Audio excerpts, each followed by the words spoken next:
Bueno, el Evangelio de Marcos. En todo lo anterior, ¿no? Hasta mediados del siglo XIX se pensaba que Mateo era el Evangelio más antiguo, es lo que antes comenté. El Evangelio de Marcos se consideraba, eso es muy importante, un resumen más bien tosco del Evangelio de Mateo.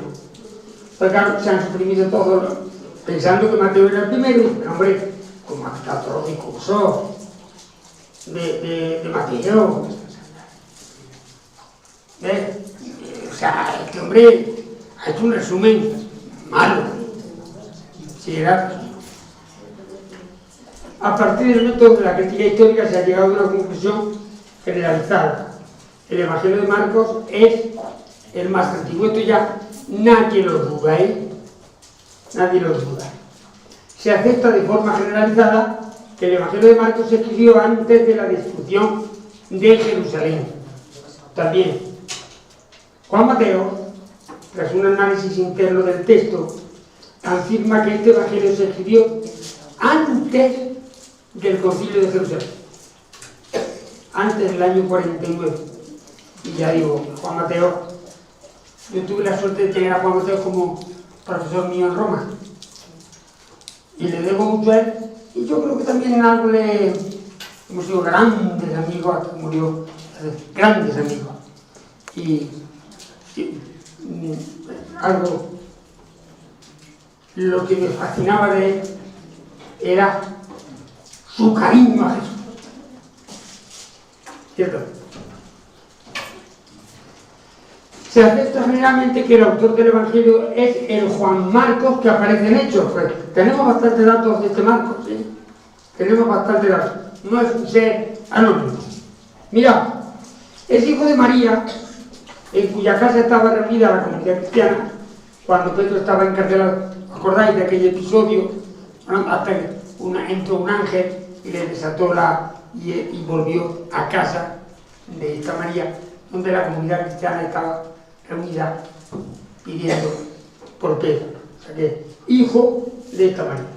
Acompaña a Pablo y Bernabé en sus campañas evangelizadoras. Porque está muy cerca de las primeras. El motivo de conflicto entre Pablo y Bernabé, hasta el punto de separarse, se pelean Pablo y Bernabé por culpa de Marcos. O sea que ahí no me quiero detener tanto en hacerlo de manera. En 4 cartas se da saludos y recuerdos de parte de Marcos. Pues en Timoteo, Filemón, o sea que hasta activo estaba con Pablo en la cárcel de Roma. El Evangelio de Marcos sirve como estructura narrativa básica para Mateo y Lucas. Ya lo he repetido. A diferencia de los Evangelios de Mateo y Lucas, que empiezan con relatos de la infancia, ya sabéis, y el de Juan, que empieza con un prólogo, pues Marcos entra directamente en materia. Directamente. Orígenes de la buena noticia de Jesús Mesías, Hijo de Dios. Como estaba escrito en el profeta Isaías: mira, envío mi mensajero delante de ti, él preparará tu camino. Se presentó Juan Bautista en el desierto, proclamando un bautismo en señal de enmienda para el perdón de los pecados. Es que muy resumido. En el bautismo de Jesús no hubo discípulos como testigos. Todavía no había nada. Jesús debió contar su experiencia en más de una ocasión, porque el episodio quedó muy grabado. Y entonces, si no hubiera ocurrido, es difícil que ellos hubieran imaginado esto. El dato es más llamativo porque el bautismo de Jesús era un hecho incómodo para la primera comunidad cristiana. Pero hombre, si Jesús es más que Juan, ¿cómo se va a dejar bautizar por él?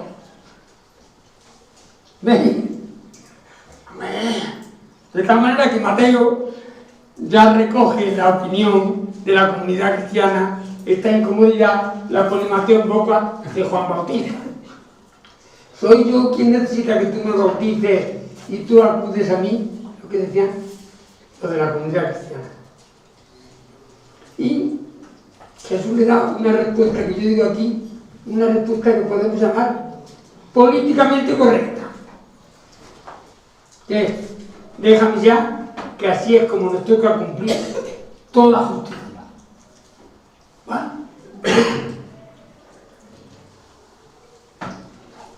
Este es el relato del bautismo de Jesús en el Evangelio de Marcos. Ahora vamos a volver al Evangelio de Marcos, que es el que estamos analizando. Sucedió que en aquellos días llegó Jesús desde Nazaret de Galilea y Juan lo bautizó en el Jordán. Inmediatamente, mientras salía del agua, vio rasgarse al cielo y al Espíritu bajar como paloma hasta él. Y hubo una voz del cielo: tú eres mi hijo, el amado, en ti he puesto mi favor. Inmediatamente el Espíritu lo empujó al desierto. ¿Veis? Relato muy escueto, pero hay que desentrañarlo. Al citarlo por primera vez, Marcos lo nombra sin artículo. Un tal Jesús, sin familia, sin historia, sin pasado, nada. Un tal, conocéis el libro de Un tal Jesús de López de Gil, ¿no? El título es Un tal Jesús. Riguroso. Es asombroso esto. Siempre Juan Mateo decía que el Evangelio de Marcos era un Evangelio extraordinariamente bien pensado, repensado, matizado, o sea que no es al azar. Y además, fijaos en este dato. Más adelante nos enteramos de sus orígenes cuando Jesús vuelve a la sinagoga de Nazaret. ¿No es este el carpintero, el hijo de María y hermano de Santiago y José, de Judas y Simón? ¿Y no están aquí sus hermanas con nosotros? Los nombres de las hermanas no los dice. La mujer, por desgracia. Y se escandalizaban de él. A ver, pues ya te lo conocemos nosotros. Estaba allí, está aquí, trabaja. Carpintero, no hijo del carpintero como dice Mateo. Mateo le dice hijo del carpintero. Marcos dice el carpintero. En las más de 75 veces que aparece después el nombre de Jesús en el Evangelio de Marcos, siempre, ni una sola vez falla, siempre aparece ya con artículo.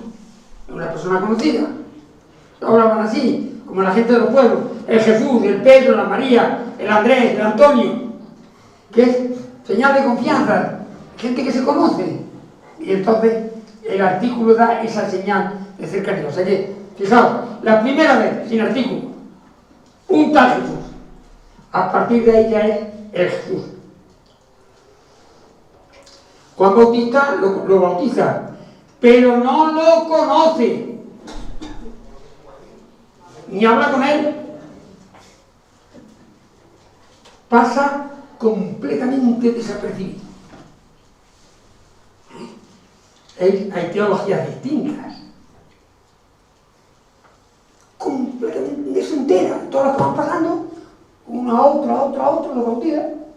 Que el niño ha pasado, se acabó. La traducción literal es: vio los cielos rasgados. Eso fue. Jesús vio, al salir del agua, vio los cielos rasgados. Mateo dice que se abrieron los cielos, es más suave. Rasgado. Ahora veréis. El verbo schizo se usa en 4 pasajes de los evangelios.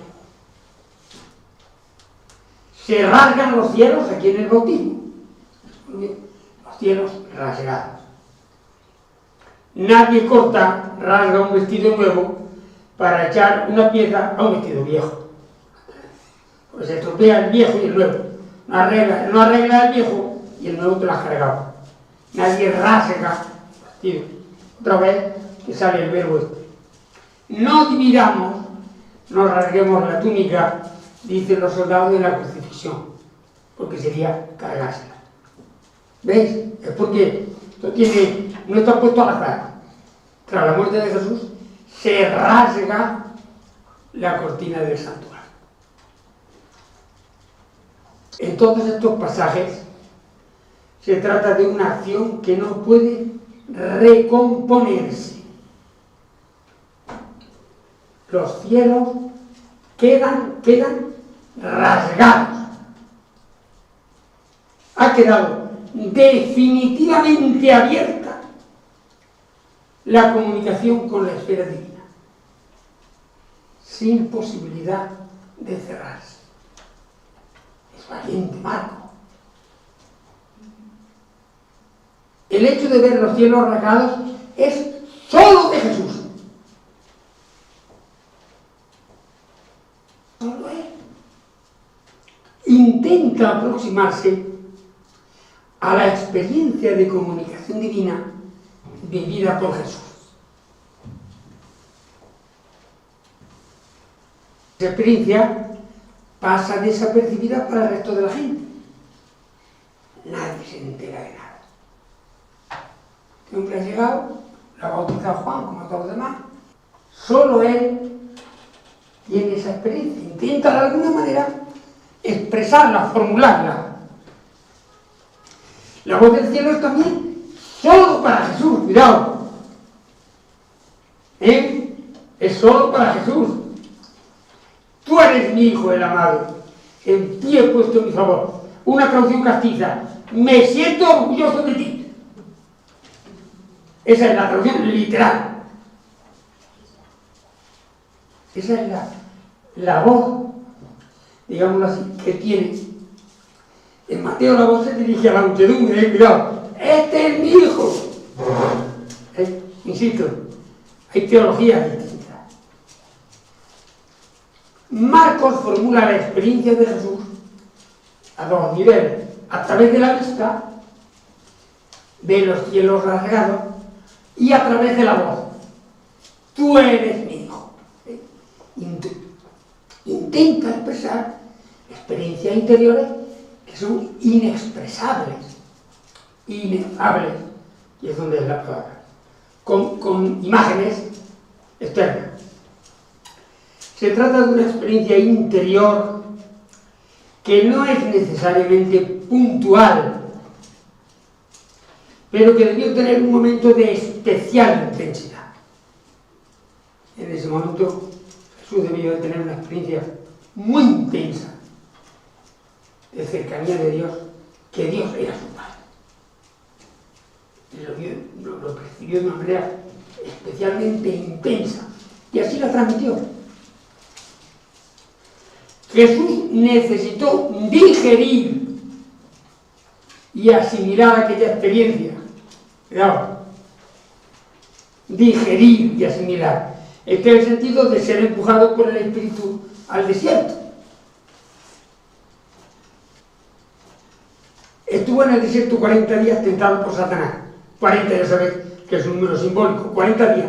El tiempo necesario para aclararse sobre el futuro de su vida. Eso es 40 días. Lo necesito, él necesitaba. ¿Qué hago?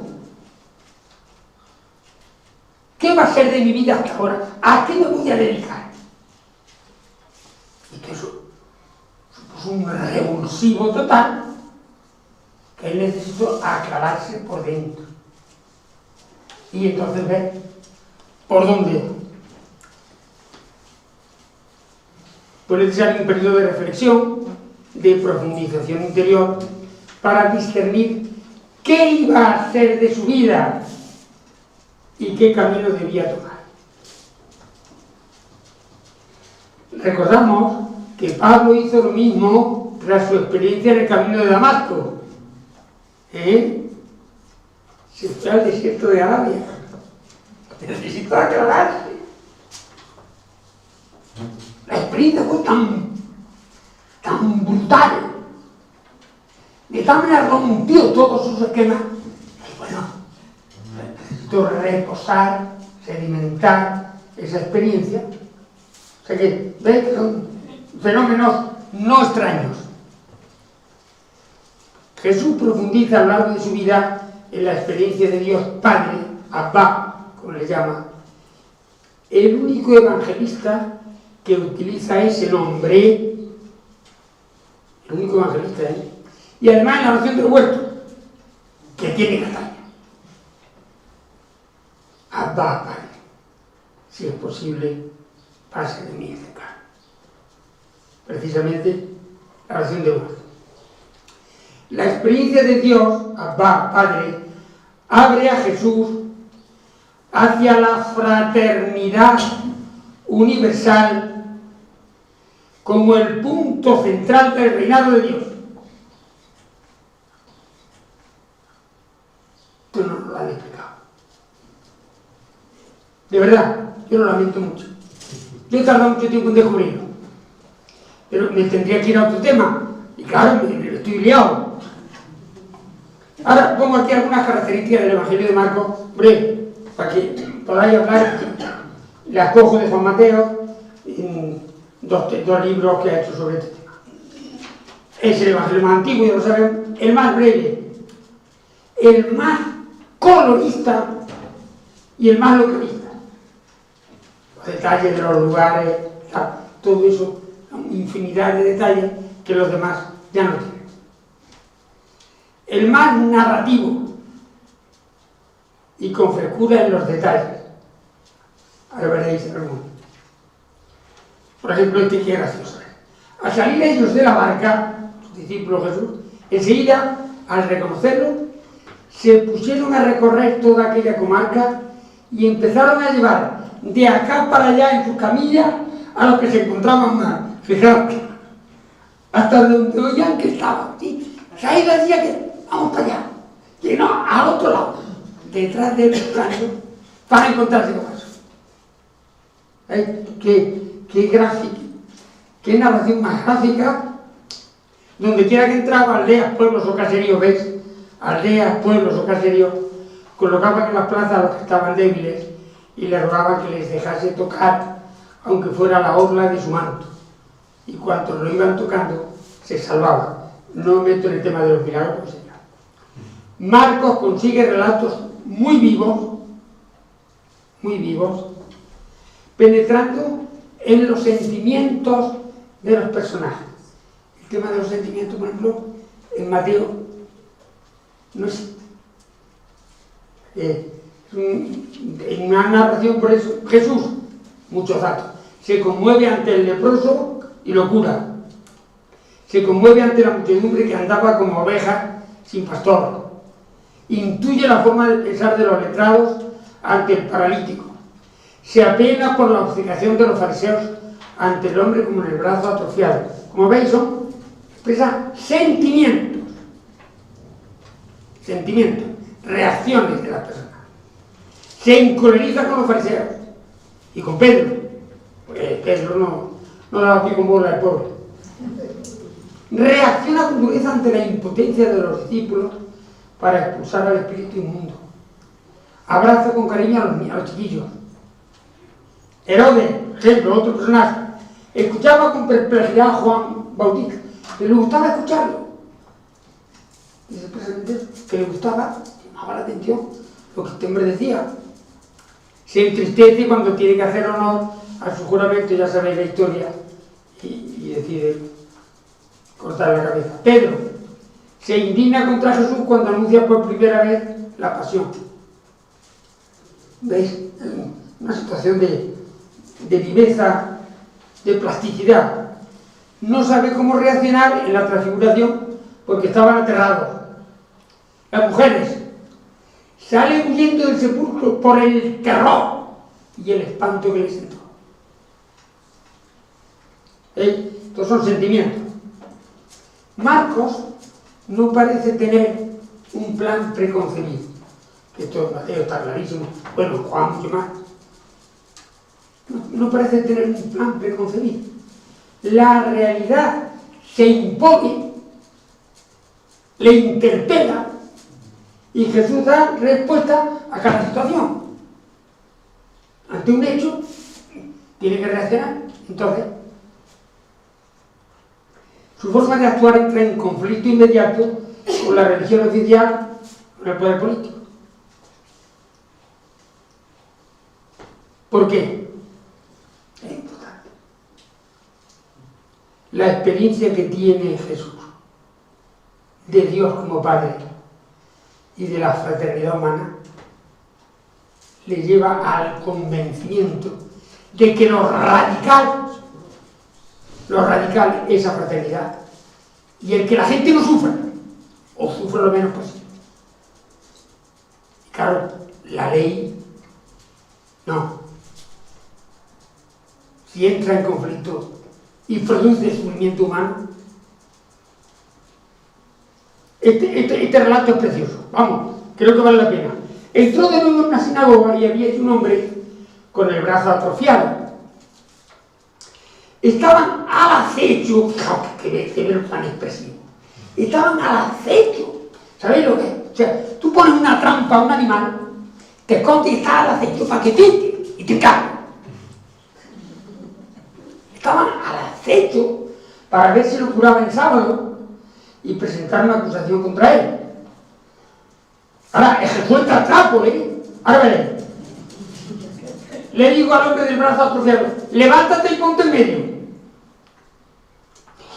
Impresionante. Y a ellos les pregunto, ¿qué está permitido el sábado? ¿Hacer bien o hacer daño? ¿Salvar una vida o matar? Interpelación. Ellos guardaron silencio. ¿Ves?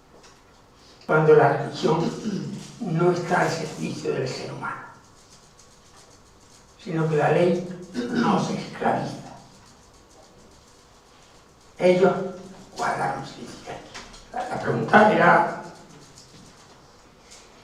echándoles en torno una mirada de ira, dura la palabra, de cólera, de indignación. Se parece muy práctico Jesús, se ve enseguida una persona concreta de ira, y apenado, o sea, tiene el doble sentimiento de indignación y de ira, y al mismo tiempo de pena. Pero qué pena de esta pobre gente, que son esclavos de su religión. Apenado por la obcecación de su mente, le dijo al hombre, extiende el brazo. Lo extendió y su brazo volvió a quedar normal. Al salir, los fariseos junto con los herodianos se pusieron enseguida a maquinar en contra suya para eliminar. Estamos en el capítulo 3 de Marcos. Mira que pronto va a llegar el conflicto. Jesús no se manifiesta a través de discursos como en Mateo y Lucas, sino a través de la acción y de respuestas puntuales. Jesús se sitúa en intercambio continuo con la realidad, un diálogo de acción y palabra. Ese es el dinamismo que tiene todo el Evangelio de Marcos. Se marchó desde allí al territorio de Tiro, se alojó en una casa no queriendo que nadie se enterase, pero no pudo pasar inadvertido. Una mujer que había oído hablar de él y cuya hijita tenía un espíritu inmundo llegó y enseguida se echó a sus pies. La mujer era una griega, sirofenicia de origen, no judía, y le rogaba que echase el demonio de su hija. Él le dijo, deja que primero se sacien los hijos, porque no está bien tomar el pan de los hijos y echárselo a los perrillos. Aquí Jesús refleja todavía la mentalidad judía. ¿Sí? Lo primero son los hijos, los judíos. Son los predilectos. Reaccionó ella diciendo, Señor, también los perrillos debajo de la mesa comen de las migajas que dejan caer los chiquillos. Vamos, acusó el golpe, Vamos, le dio una lección. Y ella la acepta, lo encaja. El tiempo. En vista de lo que has dicho, marcha.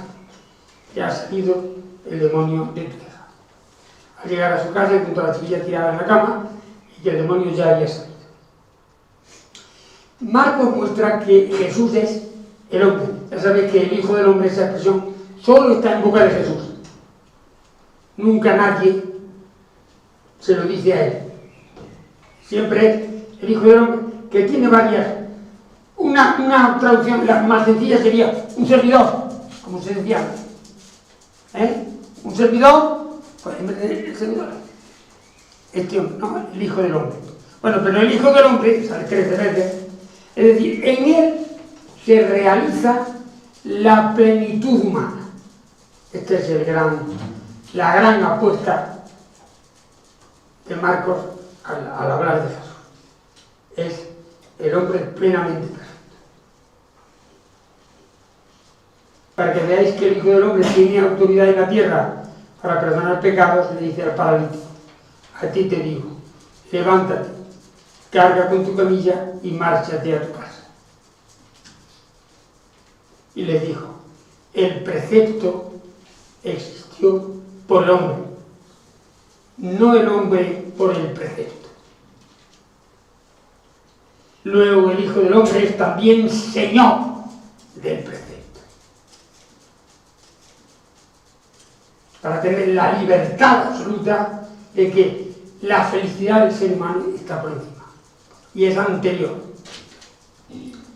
Como resume Martin Heidegger, citado por Juan Mateo, la obra de Marcos es asombrosamente unitaria en la lengua y en el contenido.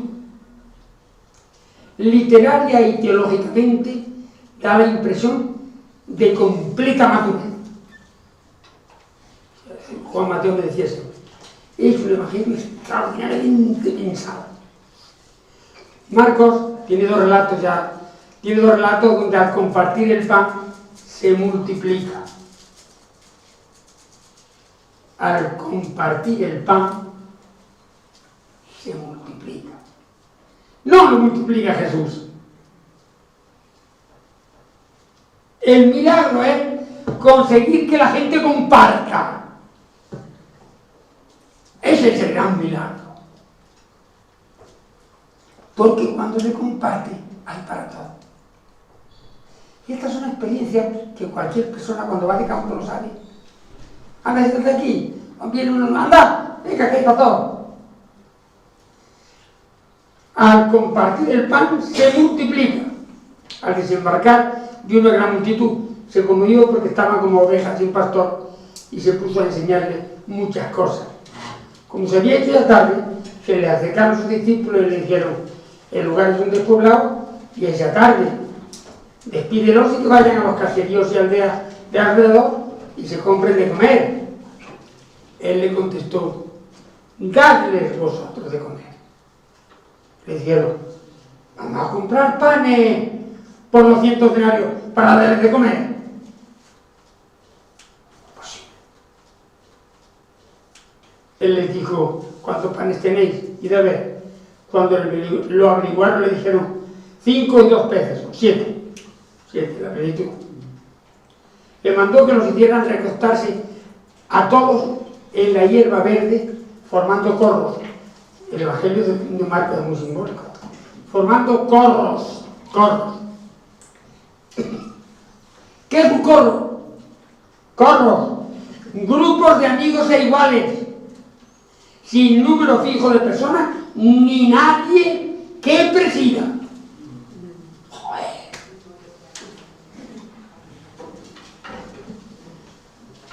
¿Veis?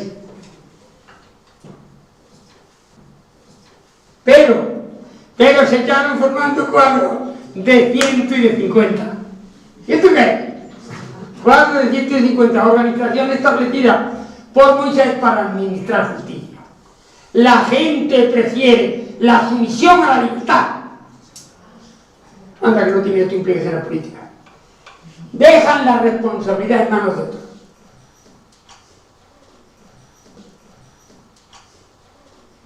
Comieron todo hasta saciarse y recogieron de trozos 12 cestos llenos también de los peces. Los que comieron eran 5.000 hombres adultos.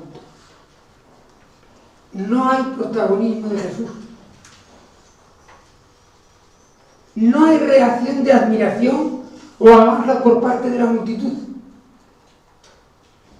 Aquello pareció algo completamente normal. A medida que se reparte el alimento y se acepta, se multiplica. A medida que se comparte, va sobrando. Fijaos que esto es algo asombroso. Como programa político. Recogieron de trozos de 12 cestos llenos.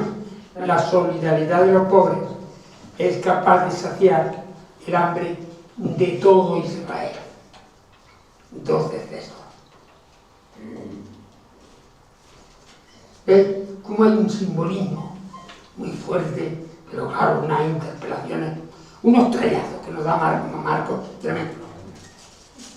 A pesar de la brevedad del Evangelio de Marcos, es llamativo, se inserta un segundo relato donde de nuevo el pan se multiplica al compartirlo.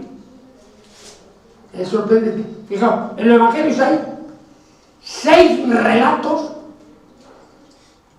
de pan compartido y solo 3 relatos de la última cena. Caramba. Ordenó a la multitud que se echara en tierra, tomando los 7 panes y pronunciando una acción de gracias, los partió y los fue dando a sus discípulos para que los sirvieran, y ellos los sirvieron a la multitud. Las 7 puertas y los 7 panes indican los 70 pueblos de la tierra. Compartiendo se puede dar vida a toda la humanidad. ¡Claro! ¿Veis? Que esto tiene una actualidad tremenda, interpelante, que no es una historia que pasó entonces, que es la realidad que vivimos cada día. La experiencia es tan novedosa y desconcertante que Jesús tiene que remacharla con insistencia. Vaya a ver, ellos estaban discutiendo unos con otros porque no tenían panes. Al darse cuenta les dijo: ¿por qué discutís de que no tenéis panes? ¿No acabáis de reflexionar ni de entender? Es duro Jesús, es duro con los discípulos. Tenéis la mente obcecada, teniendo ojos no veis y teniendo oídos no oís. ¿No os acordáis? Cuando partí los 5 panes para los 5.000, ¿cuántos cestos llenos de trozos recogisteis? Le contestaron: 12. Y cuando los 7 para los 4.000, ¿cuántas puertas llenas de trozos recogisteis? Contestaron: 7. Él les dijo: ¿todavía no acabáis de entender? ¡Qué bárbaro!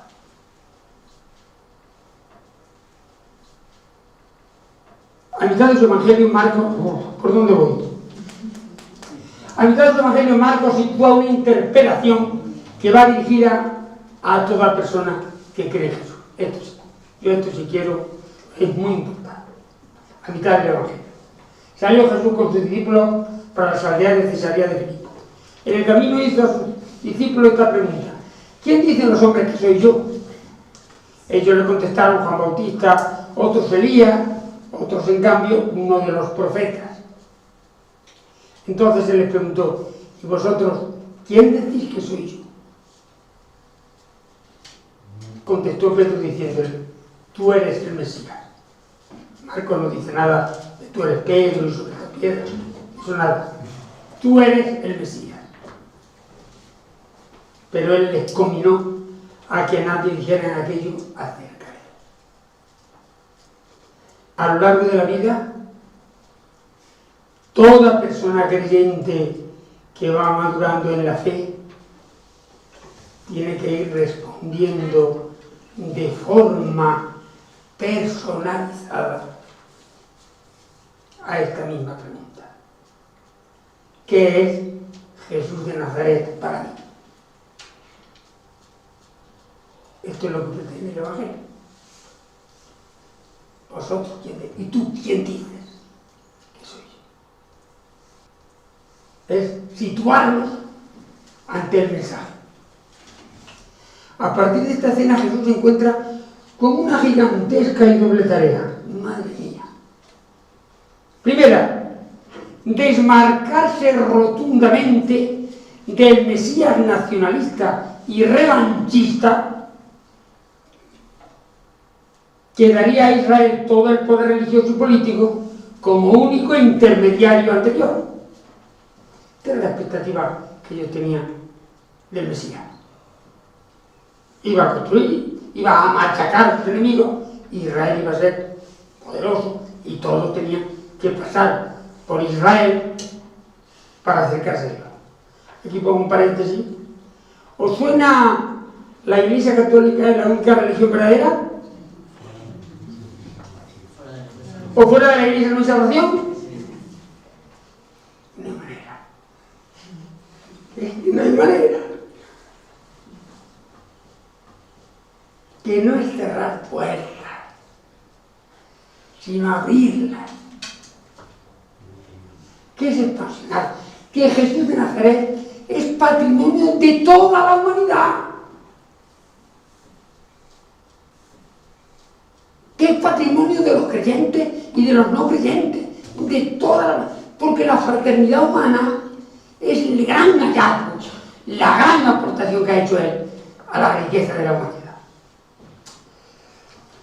Jesús deja muy claro a lo largo de su vida que su único poder es el amor, como reflejo del amor de Dios, Abba, Padre. Para subrayar este punto de partida y de llegada, se suceden 3 anuncios de la pasión, muerte y resurrección. Como veis, es decir, que no, que es otra cosa. Entonces empiezan señales que el Hijo del Hombre tiene que padecer mucho, siendo rechazado por los senadores, los sumos sacerdotes y los letrados, y sufrirá.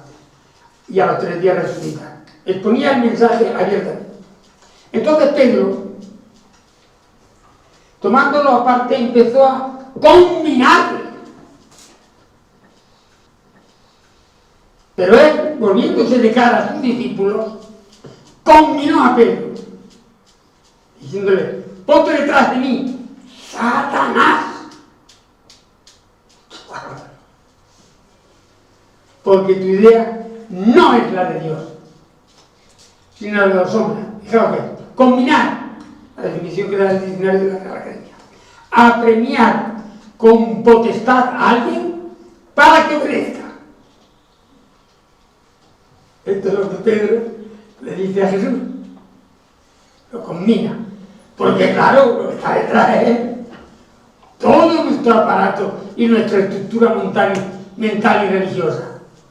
En Marcos sale 8 veces y 7 veces en Lucas, y se aplica sobre todo a los espíritus inmundos o al viento, como a seres irracionales, es decir, enloquece. La ambición de poder enloquece. Marcos enseña todo anuncio de la pasión y muerte y resurrección con ligeras variantes, ya no voy a ver. La reacción de los discípulos es sobre todo desconcierto. Claro, rompe su esquema. Quedan rotos todos sus esquemas y todas sus expectativas. Segunda tarea de Jesús, y ya se termina. Seguir a Jesús no significa ninguna situación de privilegio ni de poder. Joder, es tremendo. ¿Veis? Es que esto es demoledor. Ninguna situación de privilegio ni de poder. El caso más descarado: se le acercan Santiago y Juan, los 2 hijos de Zebedeo, y le dijeron: maestro, queremos que lo que te pidamos lo hagas por nosotros. Pero él les preguntó: ¿qué queréis que haga por vosotros? Le contestaron: concédenos sentarnos uno a tu derecha y el otro a tu izquierda en el día de tu gloria. ¿Os suena esto a la corrupción o no? ¿Veis?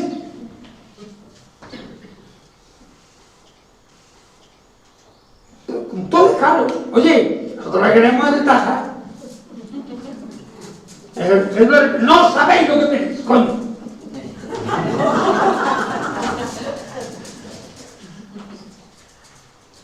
El tema viene de muy atrás, cuidado.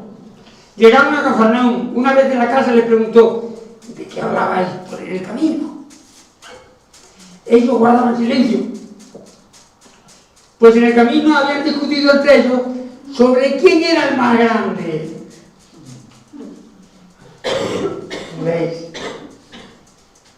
¿Veis? Entonces se sentó. En eso tenía también Jesús una paciencia grande, porque vamos, hay que echarle con la parte. Al personaje que se sentó, llamó a los 12 y les dijo: si uno quiere ser primero, ha de ser el último de todos y servidor de todos. Y cogiendo a un criadito, de niño, palabra de contexto, cogiendo a un criadito lo puso en medio de ellos, lo abrazó y les dijo: el criadito, ¿qué es el criadito? El chiquillo, pequeño servidor, es al mismo tiempo el último de todos, por su edad y por su oficio. Fijaos. El más pequeño, por edad, los chiquillos, los recados, esto y lo otro, y por el servicio. Entonces, lo abrazó, se identificó con él. Tiene sentido abrazarlo. Se identificó con él, con su situación de último y de servidor. Quien acoge a uno de estos chiquillos como si fuera a mí mismo, me acoge a mí. Y el que me acoge a mí, más que a mí, acoge al que me ha enviado. El Evangelio de Marcos termina muy abierto. Abierto a la búsqueda, al desconcierto y a la esperanza. Fijaos el relato final, como termina el Evangelio de Marcos. Transcurridos el día del precepto, María Magdalena, María la de Santiago y Salomé compraron aromas para ir a embalsamarlo. El día del precepto, como sabéis, terminaba al ponerse el sol. Por tanto, el domingo, el sábado, al ponerse el sol, ya terminaba el día del precepto y fueron en esa tarde a comprar aromas. El primer de la semana, muy de mañana, fueron al sepulcro ya salido el sol. Se decían unas a otras: ¿quién nos correrá la losa de entrada del sepulcro? Al levantar la vista, observaron que la losa estaba corrida y era muy grande. Entraron en el sepulcro y vieron a un joven sentado a la derecha, envuelto en una vestidura blanca, y se quedaron completamente desconcertados. Él les dijo: no os desconcertéis, buscáis a Jesús el Nazareno. Jesús el Nazareno, el crucificado. Ha resucitado, no está aquí. Irás del lugar donde lo pusieron. Y ahora, marchaos. Decid a sus discípulos, y en particular a Pedro, que va delante de vosotros a Galilea. Allí lo veréis, como os había dicho. Salieron huyendo del sepulcro, del temblor y el espanto que les entró, y no dijeron nada a nadie del miedo que tenían. Y aquí termina el Evangelio. Abierto. El reto es cada persona. Te deja en esa pregunta y en esa interpretación. Pispar, perdonad el rollo. Ya está bien.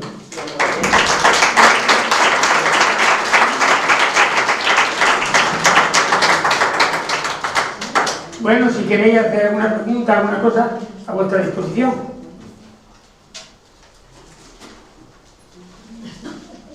Como decía que yo tengo nada más que una pregunta. Todo. Pues le diremos que no nos hemos cansado, hemos estado muy bien atentos a todos los puntos de lo que nos sigue diciendo, porque nos interpela y nos llena, y esa es la inquietud que tenemos todos. seguro.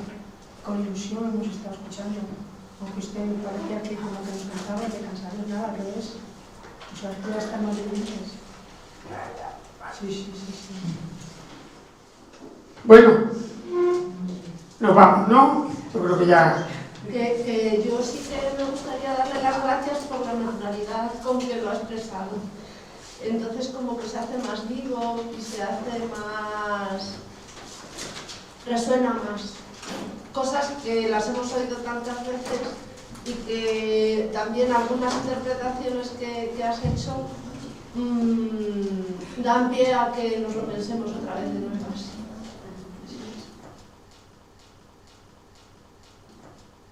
¿Vale? Bueno, pues nada. Como somos una parroquia muy sencilla, nosotros, aunque nos veas así, queremos darte las gracias, queremos darle las gracias también a Inma, que nos ha traído a ti hasta aquí, y queremos que te lleves un recuerdo nuestro. ¡Ay, qué chulería! Vaya, taller de formación 2015. ¿Cómo se formaron los evangelios? El evangelio de Marcos. Pero ¿y cómo había apañado para hacer esto tan pronto? Ya ves. ¡Qué barbaridad! Parroquia de San Félix, por la teología. ¿Vale? Muchas gracias, de verdad.